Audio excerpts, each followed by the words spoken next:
já abro perguntando para a Débora o seguinte: ontem teve aqui com a gente o Samuel Pessoa, que disse que essas medidas do Trump servem ao business, mas não ao mercado. E aí a gente tem os produtores americanos de aço e alumínio felizes porque essa matéria-prima importada vai ficar mais cara, o que facilita a concorrência para eles.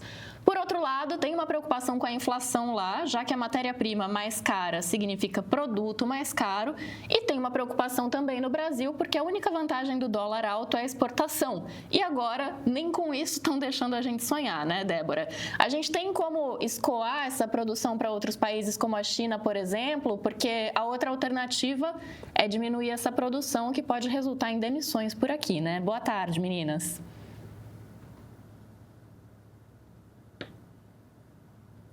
Boa tarde a todos que nos assistem. Boa tarde, Débora, bem-vinda. Que bom te ter por aqui. E deixa eu avisar aqui os nossos amigos da técnica que está rolando um ishi-ishi, hein? Estamos caminhando para um ishi-ishi crônico. Vou tirar o meu retorno. Muito obrigada, meus queridos. Agora sim. Agora sim, bem-vinda, sem o eco. Tudo bem, querida? Tudo bem, muito obrigada.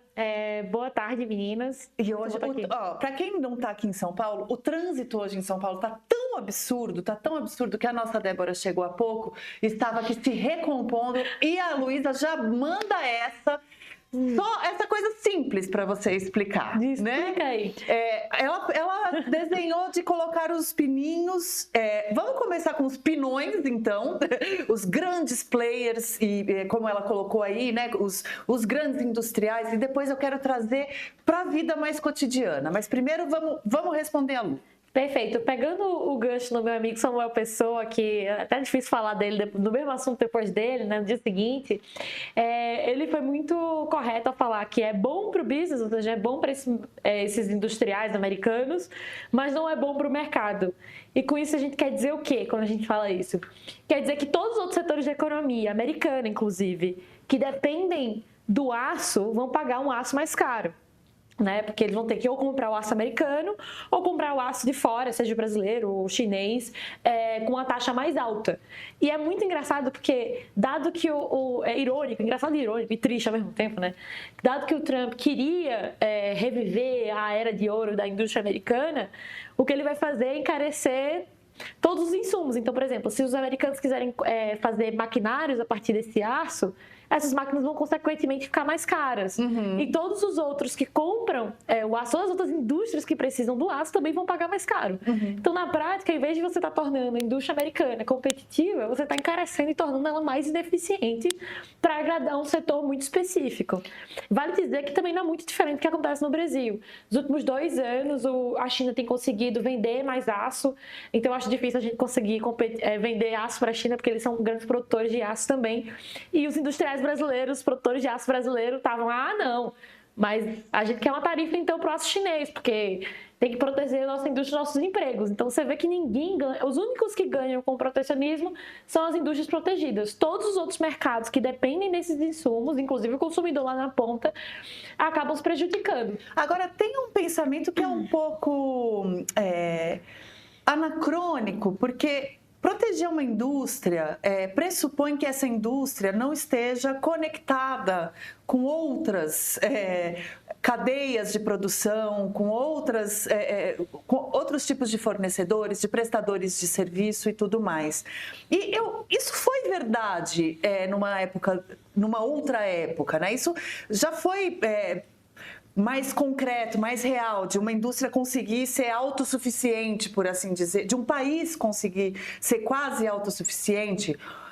E isso mudou a partir da década de 90, ou até essa ideia de que já foi possível é furada? É furada, Flávia. Já adiantando, é furada.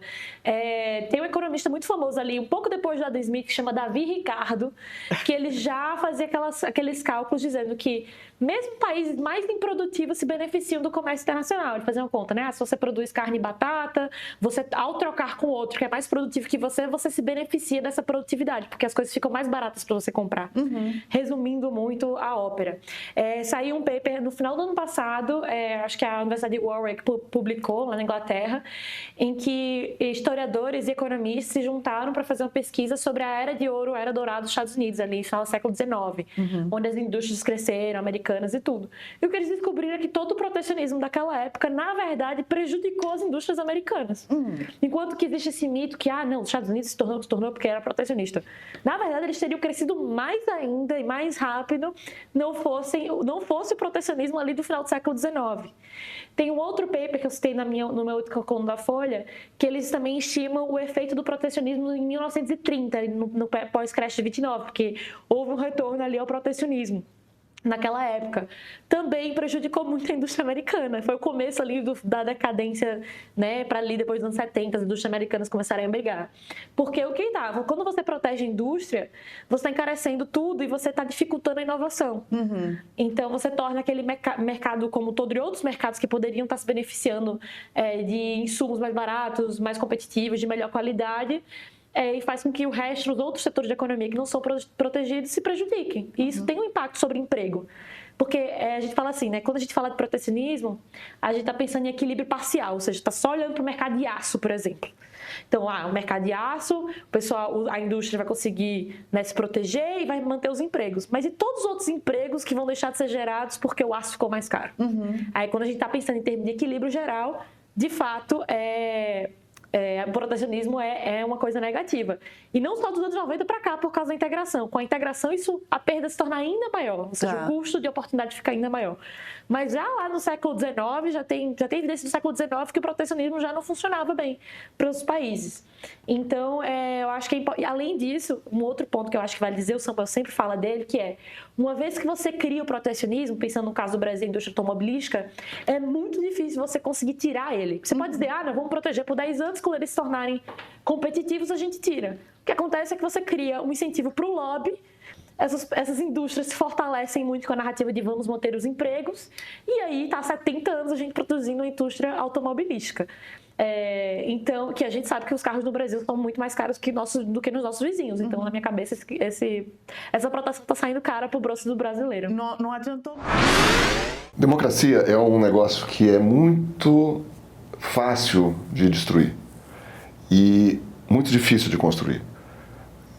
É uma construção lenta, conflituosa, tem muita luta, tem muita discordância, tem muito debate, mas os resultados a que ela chega, a médio prazo, são resultados muito sólidos, muito, muito concretos de melhoria da condição de vida das pessoas. O que esse doc deixa muito claro assim, quando a gente observa os últimos 40 anos no Brasil, o quanto a sociedade brasileira melhorou com democracia, né?